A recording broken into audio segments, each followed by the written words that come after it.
You are listening to Something Rather Than Nothing. Creator and host, Ken Vellante. Editor and producer, Peter Bauer. This is Ken Vellante with the Something Rather Than Nothing podcast, and a special guest here for episode 150, talented artist, musician, April March. April, welcome to the show. So glad to have you on. Thank you. It's nice to be on. Yeah. And we'll be talking about music and art with April. I first encountered some of your music, recently, some of your recent releases in a French pop style, the track Allons-y, which we'll be playing in a little bit. But prior to getting into the music and all that, ask a general philosophical question about your propensity to be an artist. And when you were young, I mean, were you an artist? Did you see yourself as an artist? Were you doing artful things? Yeah, definitely. I was drawing a lot, and I was, we had like a little toy reel-to-reel tape recorder that you just recorded over and over. So anything you recorded just erased the other thing. So I was doing that a lot, and drawing and painting and making things. Yeah. And about music, was there a certain point you saw yourself being a musical performer and singing as a primary outlet for art? Yeah, I think probably like right after high school. I was living in the city in New York, and I started to see that, it could be possible that I could have my own band. So that's when I sort of gravitated towards that whole idea. Yeah. What about the influence of French pop? And it's a style that maybe some Americans are used to, Sir Gainsbourg and French pop from a bit ago. I've always been really attracted to the sound and dancing to that music and trying to sing along the best that I can. So like what for 2022 here, American listeners, and they hear what as far as French pop goes, how did you encounter it, and what do you dig about it? Well, I mean, I encountered it at home because my mother had a few records.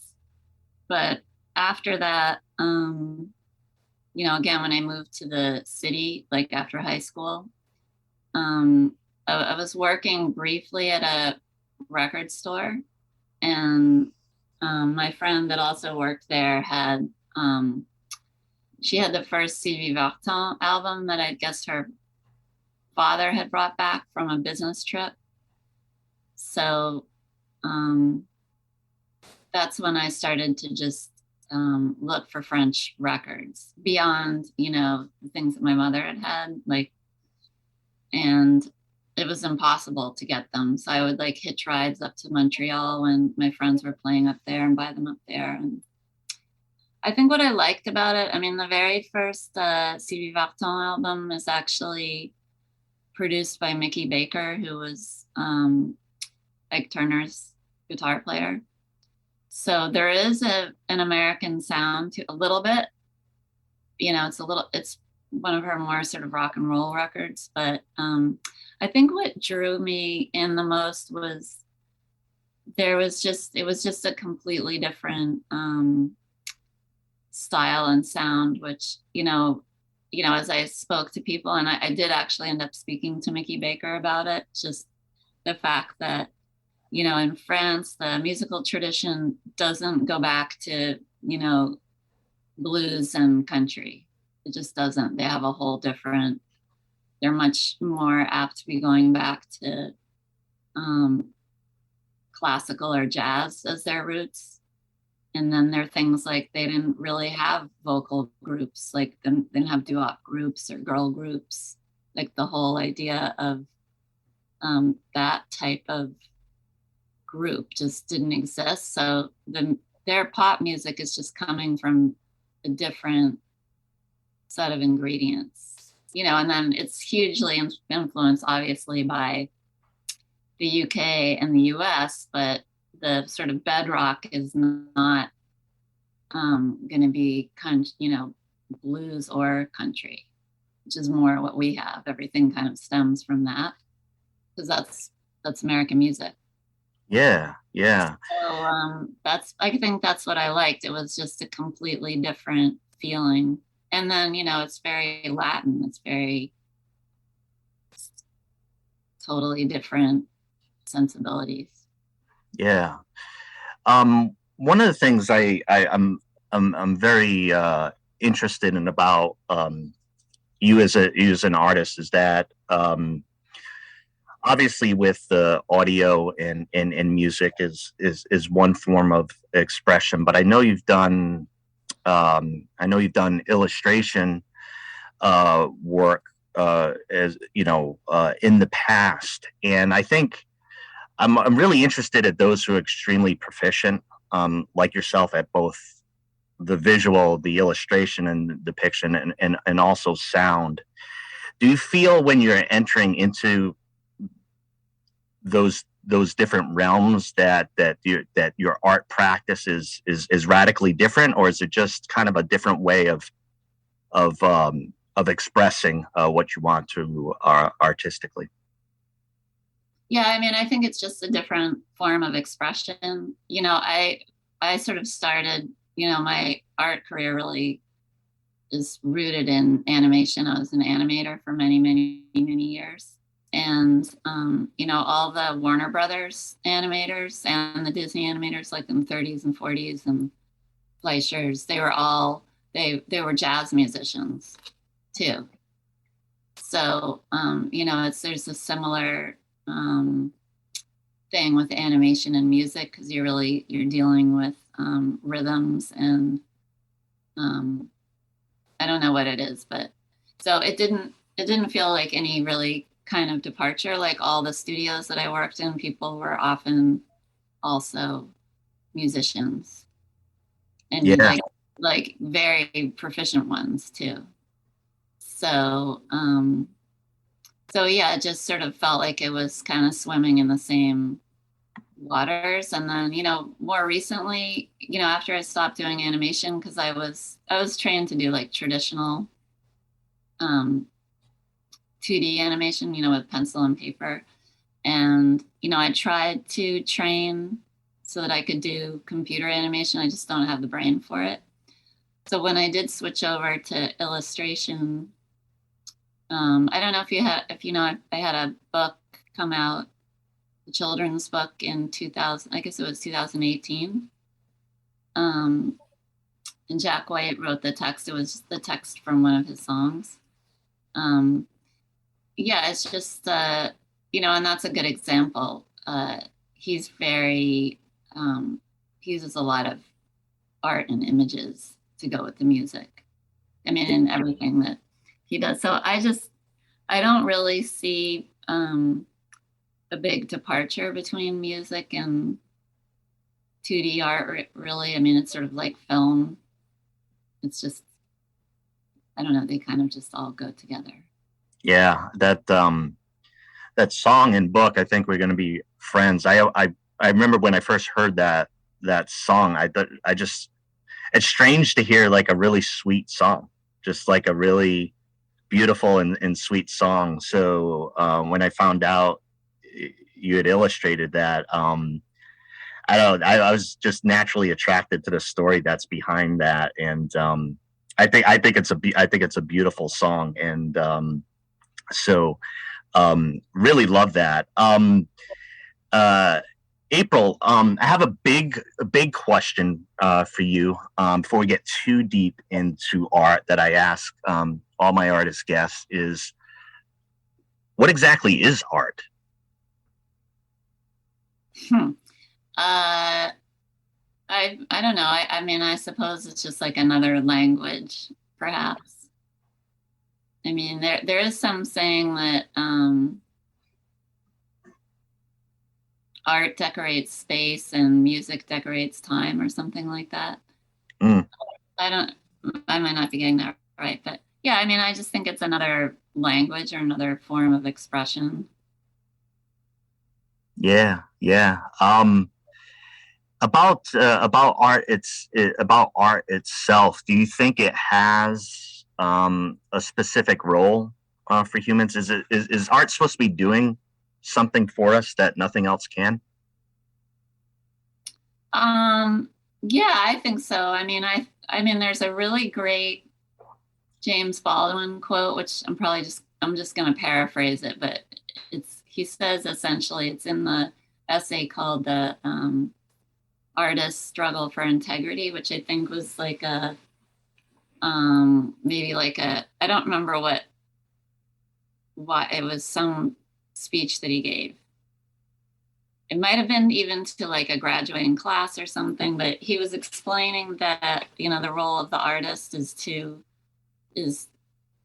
artist is there to kind of describe the human experience or human condition. And, it's your responsibility, because, only an artist or a poet or someone with that type of, no, I don't know what you want to say, gift or skill. It's the responsibility of those people that were born with that to do that for other human beings, because I can't remember, he said like something like, priests can't do it, lawyers can't do it. There's a lot of jobs where they can't sort of describe the experience of being human so much. Yeah, yeah, and I like I'm thinking of James Baldwin in the context of being actually pretty prominent in French popular culture and intellectual culture as a writer. I know he lived there, but also I'm thinking about the connection to jazz, and I thought Baldwin is just a phenomenal public intellectual. He actually lived across the street from Ginsberg at one point. Did he? I did not know that. No, I don't know if they were there at the exact same time. The hotel that he was living in Paris is directly across the street from, or like diagonally across the street from Ginsberg's house in Paris. Yeah, I've found Baldwin to be such a deep thinker and radical and ahead of his time. So I appreciate your mention of James Baldwin. Talking about your EP Palladium, and as I mentioned, will be cut into a track All on Sea, which is both the video of it and your collaboration with Olivia Jean, just such a wonderful energy, great tune. And I know there's kind of the variations of a theme. I haven't listened to Palladium. Can you just tell the listeners just about the project, what brought you to Palladium, and just what you're trying to do there? Well, basically, I had met Olivia, and she was wanting to record that song for her album, and she was having a hard time with the French. She doesn't speak French, and so I think actually, I think Jack had reached out to me to ask what was my advice on how to attack that song. And I just said, pick another song. Not that one. Really hard song to sing, especially if you don't speak French at all. It's like really hard. So, and then we met, I guess maybe 6 months later or something, I guess. Yeah. And I said, how's that song going? And she said, oh, and I said, well, why don't we just take another stab at it and I'll do it with you. She was like, oh, I like that idea. So then we just decided to do that, and Third Man liked the idea, so they put it out and everything, but we couldn't, because it's a cover, so we had so many different directions we wanted to go that they said it would be fine if we wanted to do 3 different directions and then make it 6 versions. So that's what we did. We just did 3 entirely different directions. Yeah. And thanks so much for doing it. For me, I don't know, as far as the song itself, it felt like you can't always do that with the song, but it felt right, and I love the different versions. So April, we're gonna cut to that track, listeners. This track is "I Want to See You" off Palladium by artist April March and Olivia Jean.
I was dancing off camera in part. I was dancing off camera in part because I know, like, that song, there's like those type of songs. There's these songs sometimes that if, like you hear a song played in an area and you say, like, this song is impossible to not dance to, and you wonder why, like, nobody is dancing.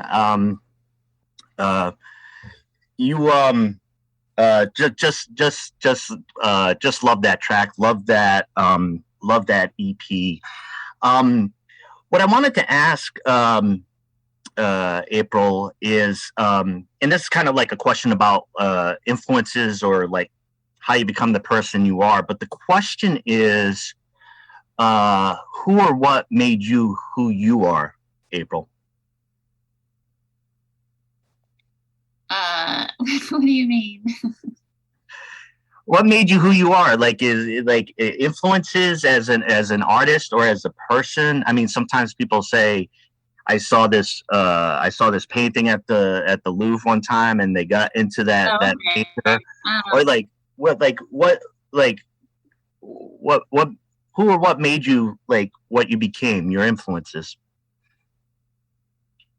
I don't know. I mean, I was born in Manhattan, so I think I saw a lot of different cultures around me. And yeah, so I think, I don't know, I think that just that sort of city life made me feel like a part of a very large world.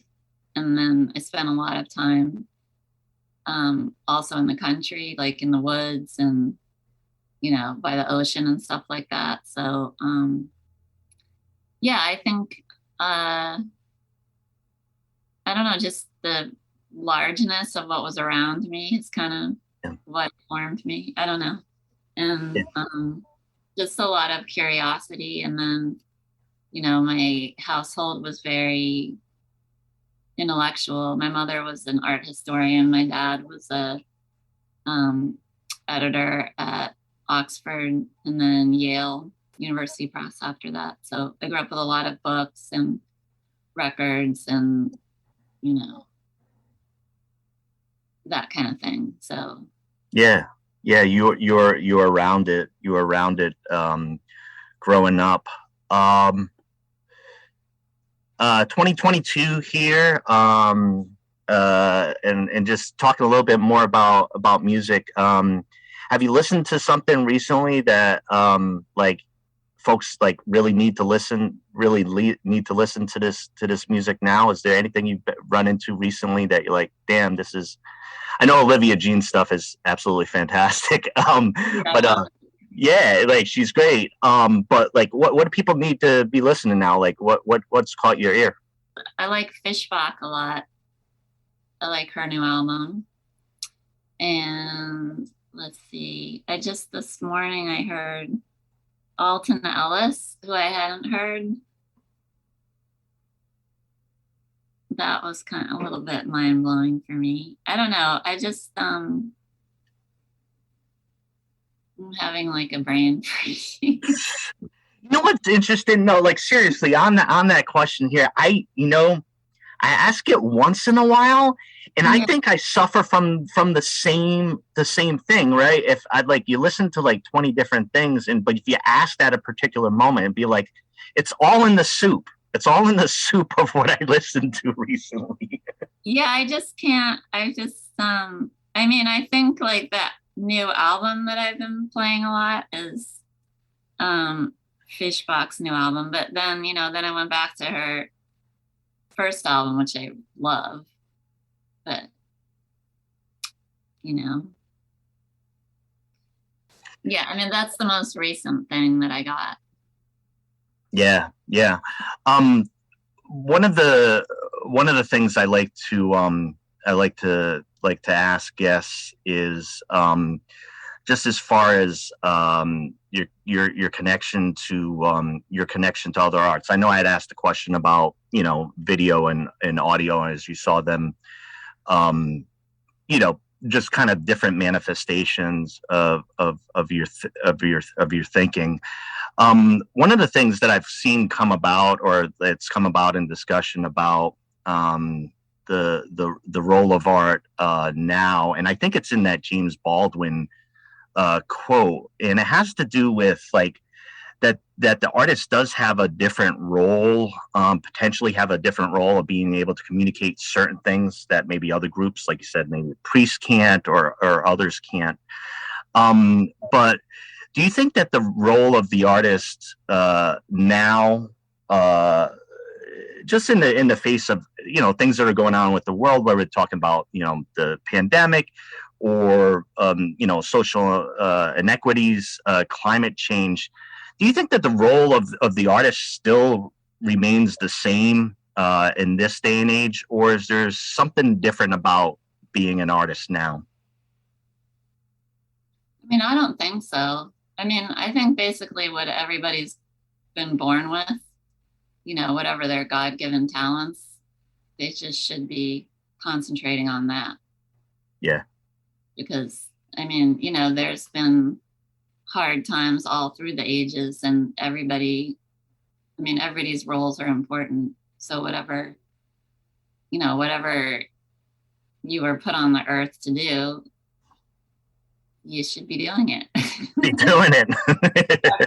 That's your purpose. I think it's, I don't really distinguish between which role is more important. It's all just people should be focusing on what they do best so that they don't get into other people's business.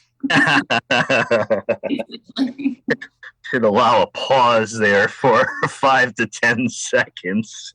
Yeah, or trying to subjugate or take over other people or whatever. Yeah, absolutely. Major question, titular question of the show, April. Why is there something rather than nothing in this world? So what kind of something? I don't know. Why is there something? Like why are we doing these things? Why is there the universe could be nothing, but yeah. I think I do these Vedic meditations, and actually that was touched on this morning. And it's basically that, the universe isn't just like a cold void. It's a human universe. It's full of humans. So that is the universe. Like, we make up the universe. So that's the substance. There's humans and animals and plants and everything. So that's not nothing. So I've been asking this question for guests over all this time, and you had it in your Vedic meditation this morning, right? So basically,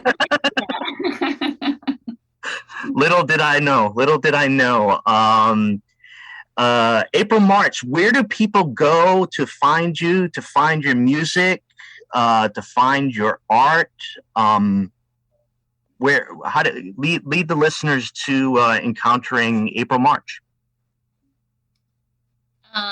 Well, I think it's all on all of the streaming platforms. I don't have Spotify I think it depends. Like, there's a certain bunch of masters that are owned by me, and I took those all off all the streaming platforms. So in fact, the song that I'm most known for is not available. It will be available, but just not for a little while. And I took it down just because a lot of it, on YouTube, and I don't know if people know this, things are just put up by other people. So I took everything down so that I could put it all back up, and, everything can come to me instead of, I don't know, a little cosmonaut somewhere. I don't really know. But yeah, so there's that. And it's always good to go to your local indie record store. I'm not sure if the record store day release is if there's still copies out there, but there might be. I've searched in at least in the Portland, Oregon area, haven't found, but I'm still on the search. So okay. Well, but you can also, that record store day release was released just a few months ago by Omnivore on CD with bonus tracks.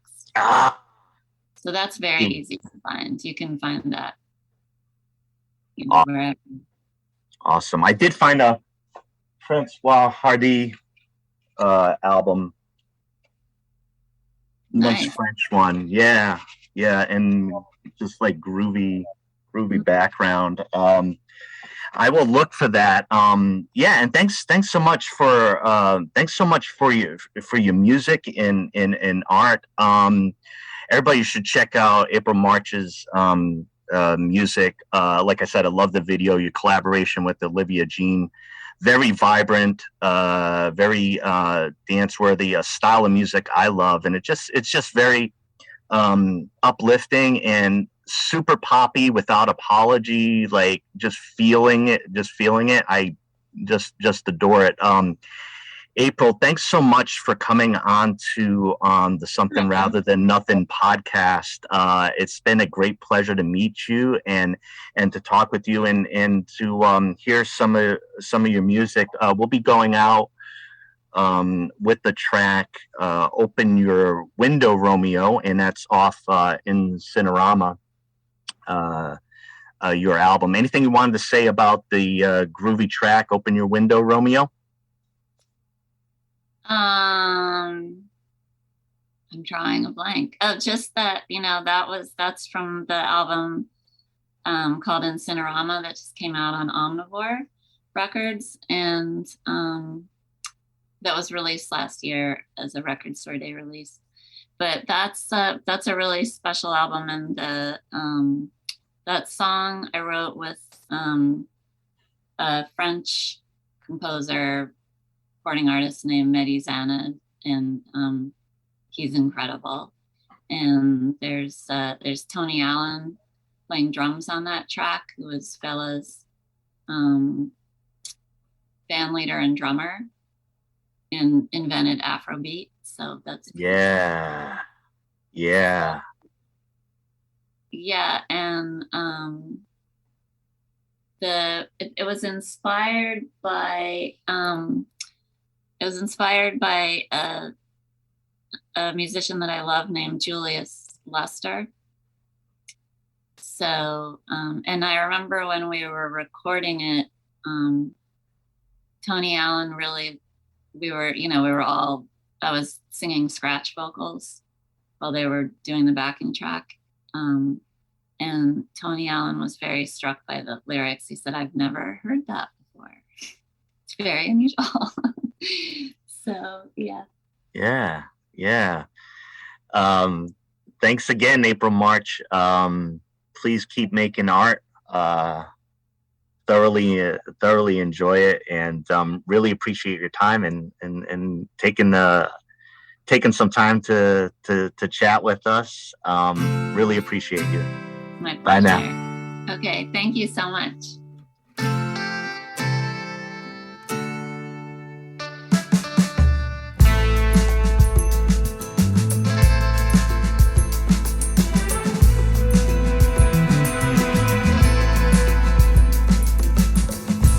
Open your window, Romeo.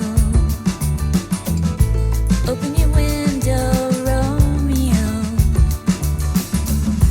Open your window.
till you're menaced in your mind.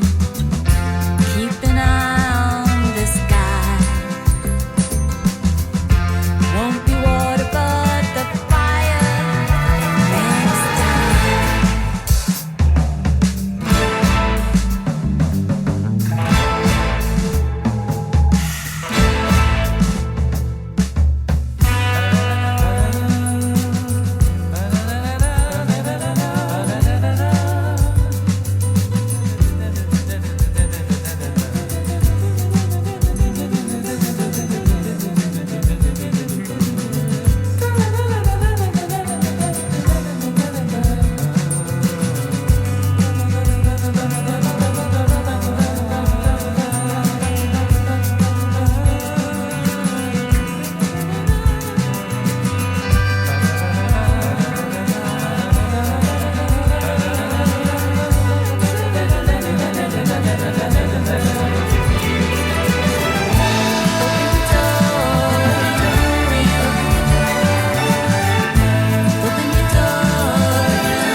This is Something Rather Than Nothing.